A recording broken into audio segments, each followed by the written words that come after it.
দুটি জিনিস মানুষকে সবচাইতে বেশি আল্লাহর জান্নাতে প্রবেশ করাবে।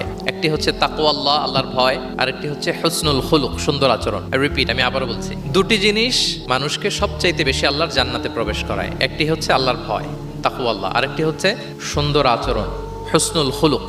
এখানে বলা হয়নি যে নামাজ মানুষকে বেশি জান্নাতে প্রবেশ করাবে, রোজা প্রবেশ করাবে, যাকাত করাবে, হজ করাবে, এমন কিছু বলা হয়েছে না, বরং সুন্দর আচরণ মানুষকে বেশি জান্নাতে প্রবেশ করায়। আমরা অনেক সময় ইসলামের এই এসেন্সটা ধরতে পারি না। দেখবেন যে খুব নামাজি কিন্তু খিটখিটে মেজাজের লোক, খুব নামাজি স্ত্রীর সাথে খারাপ আচরণ করে, খুব আল্লাহওয়ালা প্রতিবেশীর সাথে ঝগড়া ঝাঁটি, খুব নামাজি মানুষ কলিগের সাথে সম্পর্ক ভালো নাই। এরকম লোক আমাদের সমাজে আছে না নাই বলেন? তার মানে ইসলামের যে ট্রু এসেন্স এটা ধরতে পারে নাই।